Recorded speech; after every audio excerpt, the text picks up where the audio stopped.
Good afternoon guys. Dito na po tayo sa workshop. Magre-refill tayo ng silicone sa clutch pan.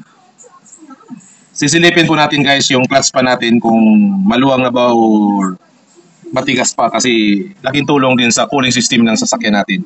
Clutch pan po ito guys ng 4HF1. Ngayon, niluwagan ko na to guys para diretso na po yung natin pagtanggal. Kung familiar nyo yung ganito guys, kaya mag-DIY nitong ganito guys eh. Basta kung may tools lang tayo. Sisilipin nyo rin, lalo na yung mga naka-aircon na sasakyan, silipin nyo rin yung ganyan, yung malambot na yung clutch pan nyo. Titingnan nyo rin.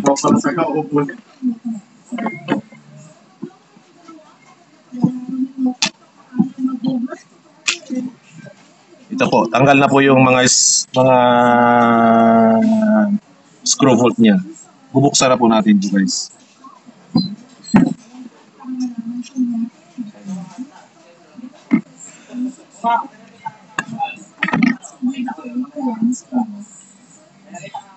Tingnan po guys, oh. Silipin nyo guys. Konti na lang po ang laman. Kaya po malambot na siya. Yan yung niya. Kailangan need to add silicone. Isa pong dahilan niya na malambot na yung clutch pan natin. Makita natin yan guys, oh. Kitang-kita yan, oh. Dapat punong-puno yan.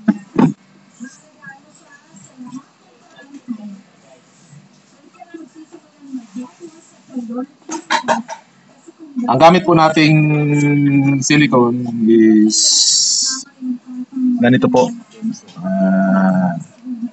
Di ko alam kung anong ito. Di gawa ng Denso. Basta kailangan nabibili ito sa mga auto supply.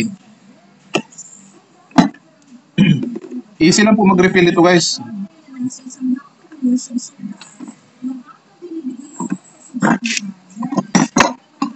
Puputulin nyo yung yun. Ilagay nyo lang dyan sa niya. Ganyan lang ka-simple yan. Simple lang yan.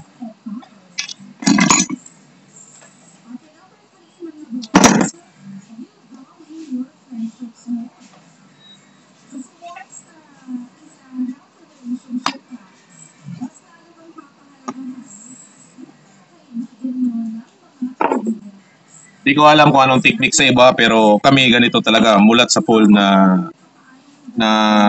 nag-umpisa kami sa negosyo ng trucking. Ganito na kami.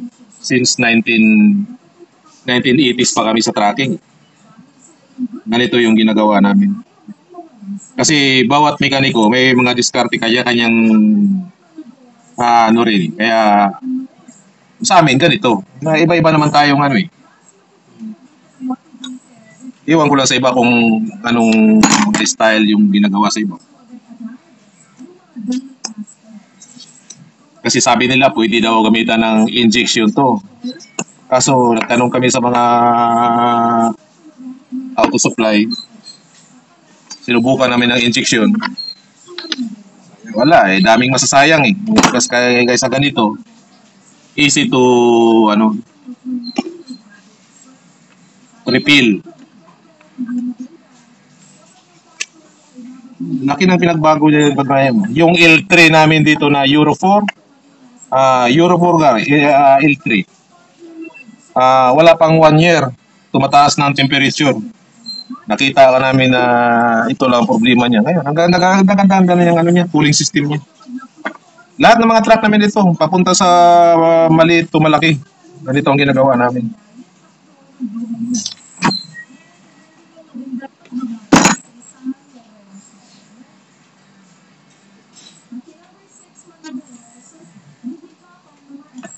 Ang sabi naman ng iba nito, pag ibalik mo daw takip, bawal daw pa yung paapawin. Hindi. Hindi mo mapupuno yan. It means nga kung di siya umapaw pagbalik mo yan, hindi yan puno. Kailangan puno siya. Ito, punong-puno na po siya guys. Oh. Kitang-kita nyo ha, punong-puno na po yan. Yan, punong-puno na po yan. Ibalik na natin yan.